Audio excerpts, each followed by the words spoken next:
Today I'm working on some end of season maintenance on the Ariens Deluxe 28 Snowthrower. Specifically in this video, I'm going to focus here on the front end and some important maintenance pieces for the Snowthrower attachment itself. The biggest thing that I need to address is the skid shoes. As you can see, this skid shoe is worn all the way through. And the other one is not quite as bad, but it's about to be worn through. What needs to happen, these are reversible, this part, so we can flip it and put that other edge down. So we're gonna do that. The other thing that needs to be done on these is making sure that your auger shaft is greased. So there's a grease zerk there. And then unfortunately on this one, it's actually on the opposite side because I've broken these shear bolts. I think both broke over the course of last winter. And I didn't pay attention when I was putting it back in quick to get up and running again to where that grease zerk was. So I ended up with them on opposite sides. I could take out the bolt and spin it around, but I'm just gonna deal with it on opposite sides for now because they break enough as it is. So that's what we're gonna do. We're gonna flip the skid shoes and we're going to get them set correctly. And we're gonna put a little bit of grease here on the front. That's really important to grease because you do not want this auger to be seized up on the shaft inside because you want that shear bolt to be able to easily break and then for the shaft to spin freely in case this hits something. So that's an important thing to keep greased up.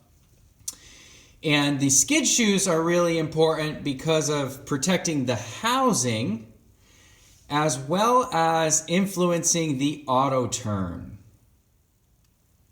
So we'll go ahead and take these skid shoes off. This is pretty straightforward.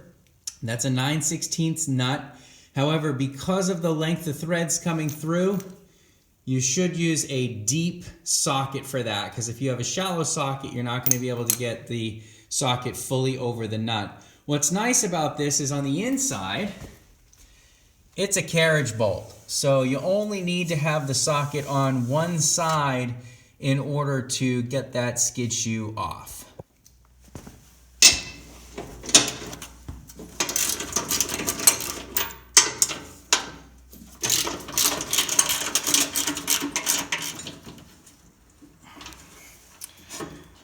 Got to keep your hand behind it to keep that carriage bolt in the square hole.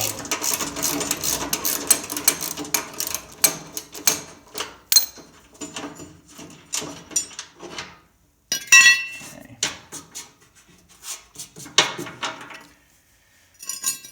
All right, so we'll flip this. What I'm going to do now is just get the nuts started, but I'm not going to tighten it up all the way because we got to adjust these properly. That's really important because if you don't have these adjusted properly, you can have issues not only tearing up your scraper blade inside the housing, but you can also impact the AutoTurn system on the snowblower. So again, I want that to still move freely, just like that. Now we'll go ahead and do the other side.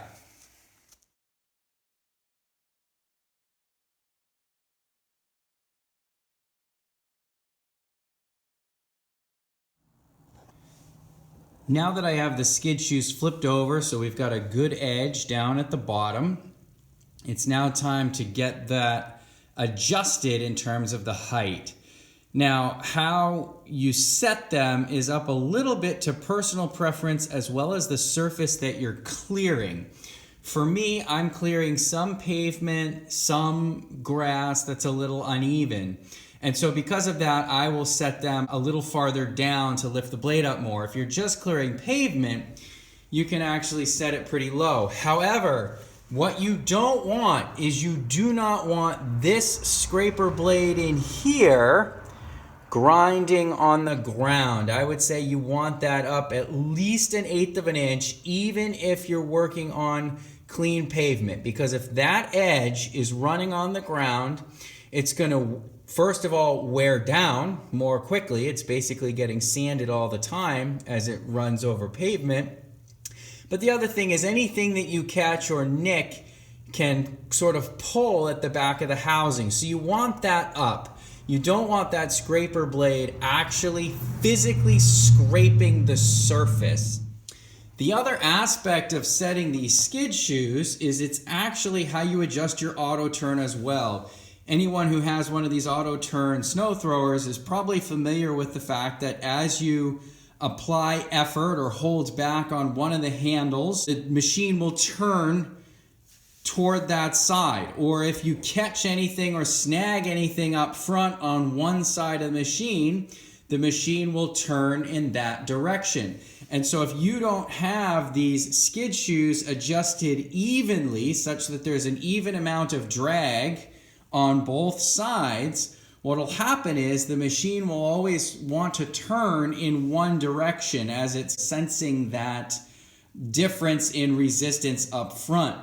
So it's really important to get these adjusted evenly. To do the adjustment, you need the machine to be sitting on a flat, level surface. I'm using the concrete garage floor in order to do this. Then what I have done is put 2 pieces of ply. This is flooring underlayment, so it's about, I would say it's 3/16 of an inch thick or so. And what that's doing is up at that scraper blade, it's picking the scraper blade up off of the floor so that the front of the machine is going to be at the desired height. So again, I don't want that scraper blade to be skimming off the grass. I want it to actually leave just a little bit of snow so it's not getting snagged when I'm operating the machine. So at this point, what we do is we just wiggle and shake and make sure that these skid shoes come down right against the floor on either side. So we're going to get them down and get them flat, and then we just tighten up the bolts. And then once they're tight, those shoes will hold the machine at this height when we take the underlayment out.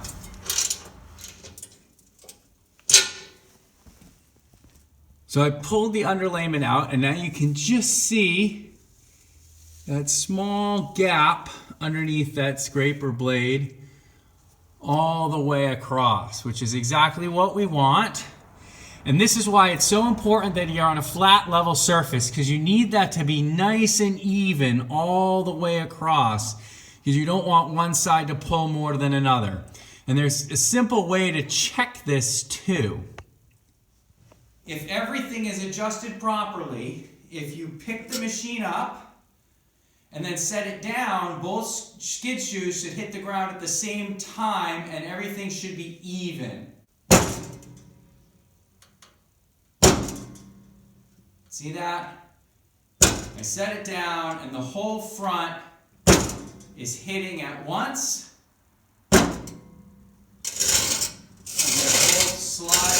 Scraping on the ground, nice and even. That's exactly what we need. If one side is lower than the other, what will happen is that side will drag more, and that will influence your auto turn, and you'll turn toward the side that's dragging. So important to have this adjusted properly to protect your scraper blade, as well as to make sure that your auto turn functions properly. Now I'll just give 1 pump of grease to each side on this shaft, and that'll be it for today. So I'll do the other one, and that'll be a wrap. As I've demonstrated, maintaining the front end of your Ariens Snowthrower is an easy process, and it's really important. If you keep those skid shoes set properly, you'll save yourself quite a bit of expense by maintaining the longevity of your scraper blade in there. And you'll also save yourself from some frustration with your AutoTurn snagging and pulling toward one side or the other. If you get this set right, things definitely go a lot more smoothly than when they're rough. I can just say from having used this skid shoe as it wore down this season, the performance did degrade as that skid shoe tore apart. So keeping these adjusted is really important. And just remember, they're wearing down all the time. So this adjustment is really an annual thing, if not through the middle of the season. I generally don't mess with it during the middle of the season, but if you're noticing anything off, worth it to just check it.